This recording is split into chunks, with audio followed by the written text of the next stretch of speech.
Have you ever wondered what games you should keep or you should lose? Find out here at Purge Reviews. Haunt the House was a game I ended up buying because I liked Fossilis. Let me be honest with you. I said, okay, let me see what else this company has to offer. So I chose Haunt the House. And I like Halloween, spooky type stuff. But keep in mind, this is spooky for like kids. This is like a family weight game. That's what this company makes, family weight games. I find the family weight games to be just that. It's not kids games, not necessarily adult games, although they can be played with adults, but it's strictly set for a family. And I think they're expecting a mom or a dad or both, or grandma or grandpa, somebody to be there to kind of facilitate the game, because this is not Candyland is what I'm getting at. So in Haunt the House, you are playing the ghost, and you're trying to scare the ghost hunters. So already they kind of flip the narrative on its head. You know, usually when you play these games, you're the Ghostbusters trying to bust a ghost, and this one you're the ghost. I find it very interesting. And you're playing cards down, and it's really a hand management game at this point, and you're trying to collect the ghost hunters that have the icons for the tiles that you have, and you want to score points as you go. Some cards you can play up, you want the benefit of the power. You place them down because maybe you want a victory point or a phantom card if you're playing with that later on.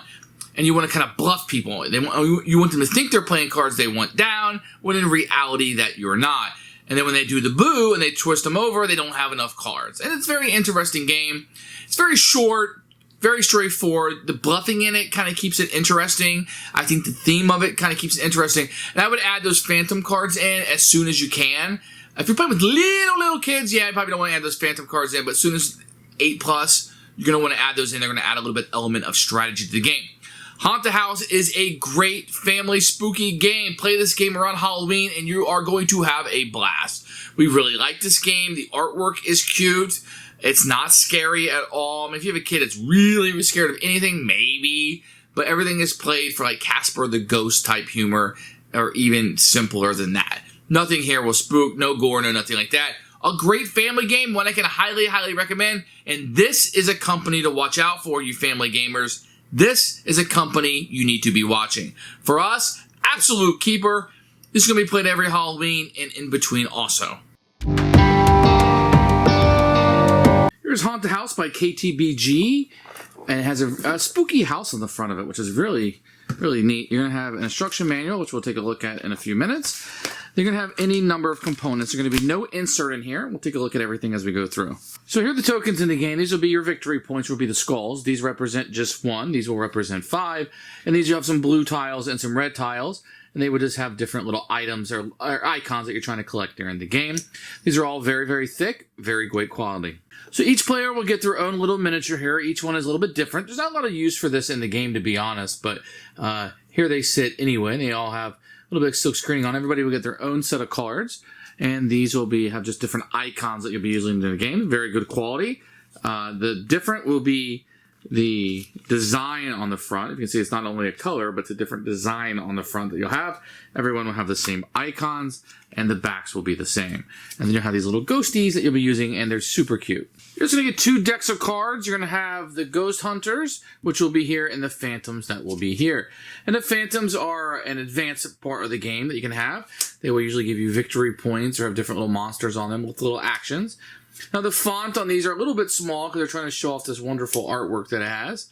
But otherwise, just have different little things on it. Now, these will be the ghost hunters that you're going to be trying to scare during the game. You can see here's what you're trying to match with the icons. And down here will be the cards that you need to play in order to scare them off. You see, each one is kind of played for humor. It's got a cartoon look to it. Nothing too scary. And these are the people that will be haunting or going through the house while you're haunting it. And you'll be utilizing these to try to score as many points as you can.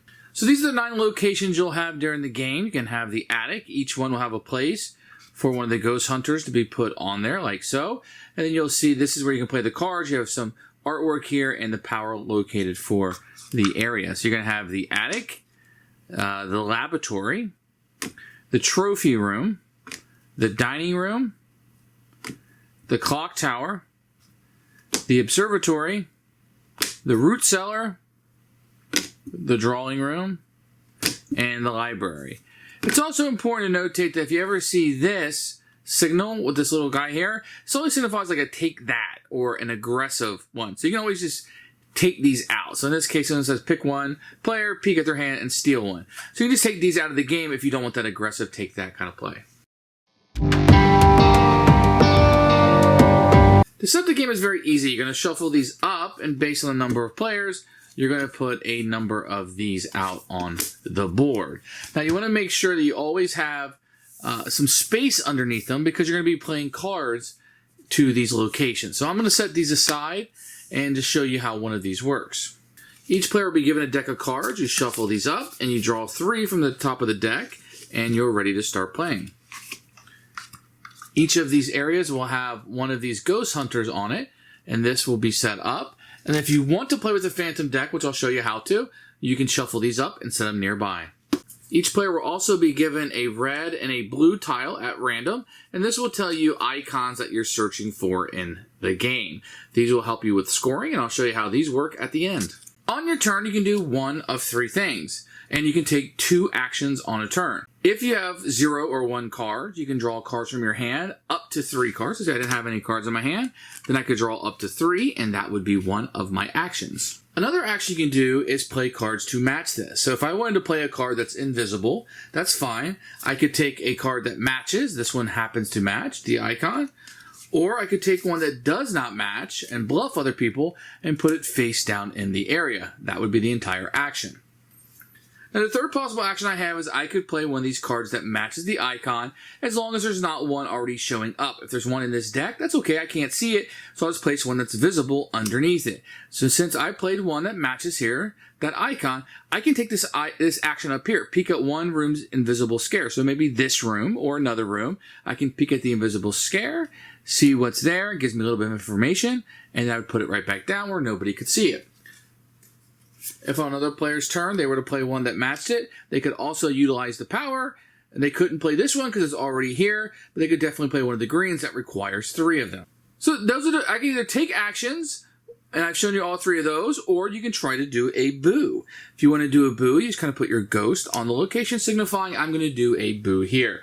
Then you take all of the cards that are face down, the invisible ones, and you turn them face up. If it doesn't match the icons, they go right back to the player that played the game. So let's give you a different scenario where these cards were here in the invisible, and we flip these over. The purple does not match, so it goes back to its owner like nothing happened, and then you play these cards out.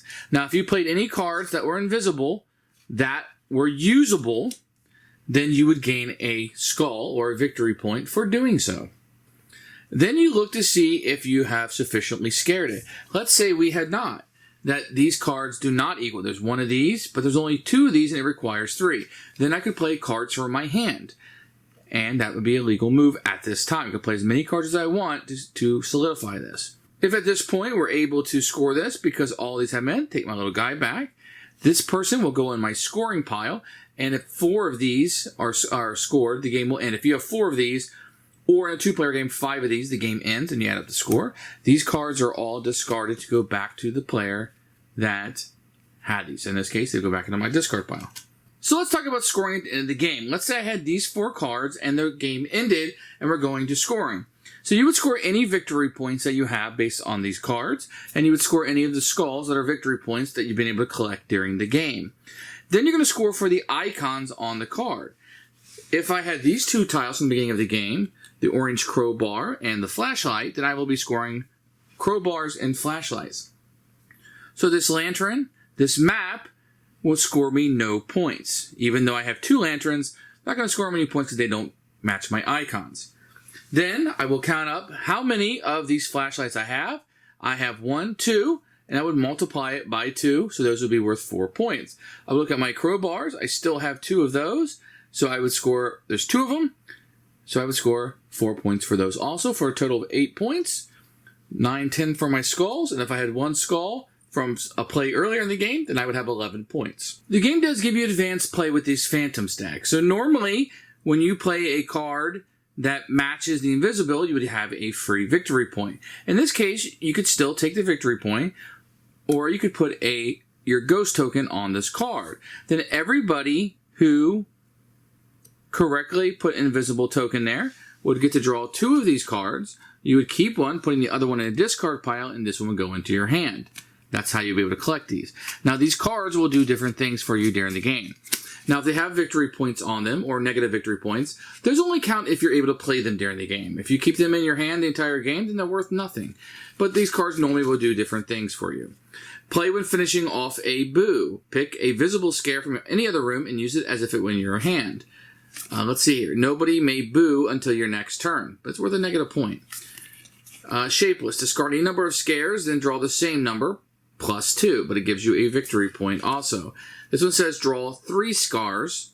That's 3 cards in your hand, but it's worth -2 points at the end of the game. This one says draw 2 scares. It's not worth any victory points. So these will just help you out. They're a optional thing that you can do in the game if you want to do it the advanced rules and include these in. Who should buy this game? Anyone that looking for a Halloween game, you want something to play with your family on Halloween. Strictly going to be family weight. I wouldn't get this as a kid's game. This is something you want to play with the family or higher. Maybe light gamers would want to play this. It plays really quickly, maybe half an hour, and the components are top-notch. Everything comes together into a great package. This is what I'm going to put on my Halloween. We love in the month of October just playing as many of these like quasi-family spooky games. This is definitely one I'm going to add to that list. Haunt the House has been a huge success. I love it. Watch for this company. They're putting out some great family games.